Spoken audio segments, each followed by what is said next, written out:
everyone, I just finished taking my differential equations final exam, and I thought it would be a great time to film this video that I've been thinking about for a while, which is another mental health video, and I wanted to talk about high-functioning depression. So if you don't know exactly what that means, it's basically a person who suffers from depression who to the rest of the world doesn't look like the typical image of what we would think about as being depressed. So this is the type of person that when they tell someone that they're depressed, the person's response is, how can you be depressed? You're so put together. Someone who doesn't fit the stereotype. In our minds, we want to attribute different behaviors to depression, such as staying in bed all day, not being involved in activities, just generally not participating in life. But I think it's important to note how much anxiety and depression go hand in hand. I recently just read this great article on Upworthy. So if you want to read this article, I am going to link it below video. So, high-functioning depression. Person that doesn't fit the stereotype. This would be like a student who isn't showing outward signs of mental illness, a student who has a really high GPA, who participates in extracurriculars or in sports, a person who can go to work every day and function at, a normal or even above normal level.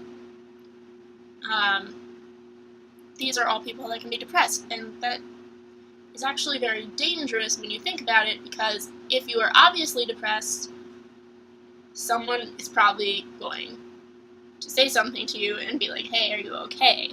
But it just closed. But let's just say I was an AB student.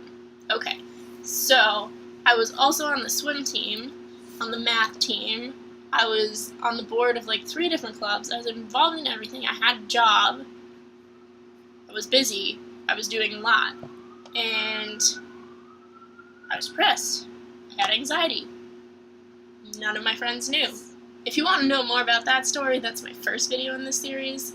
So anyways, just an example.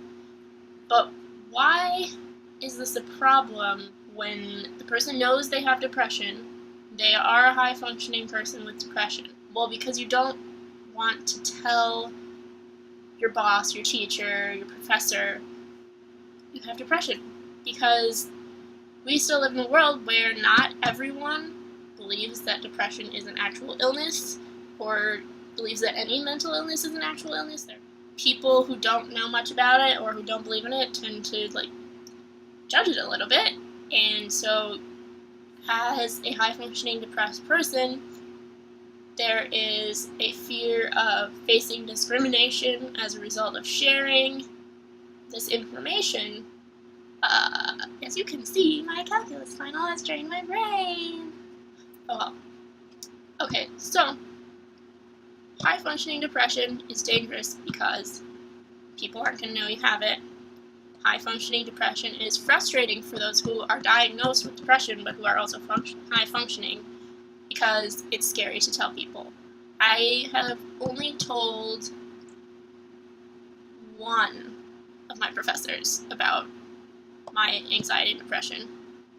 I told her knowing that she was the type of person that wouldn't change her opinion of me, and kind of in both ways too. Not change their opinion of you, be like, oh, we're going to discriminate against you.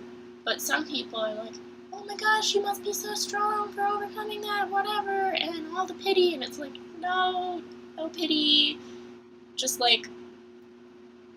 normal treatment would be great. I think partially due to the internet and all of the different medias we have to communicate with people, and how, someone's life can look perfect on social media. You'll see this in the University of Pennsylvania track star who took her own life a couple of years ago.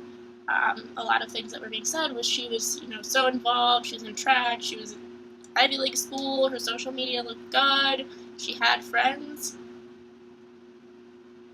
But because of social media, we as a society have learned to put on this sort of image so that people don't really know what's going on with us, and that for high-functioning depressed people is not good, because they will put out, even just in regular life, very positive, good vibes, and that's not necessarily how they're feeling.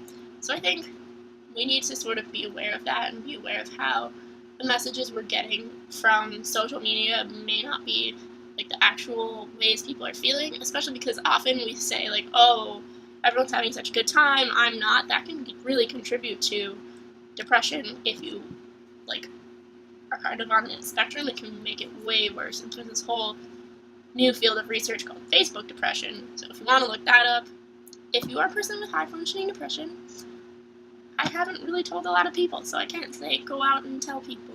But I can say that there are a lot of us, and that this is a real worry. And as always, I'll have links at the end of this video in case you need mental health help yourself. And I definitely encourage you to get that if you are high functioning in school or work, but your emotions match with your achievements and your day-to-day activities. You should check out those links and consider whether this is something you want to think about more. Thank you for watching. Have a great day. Bye!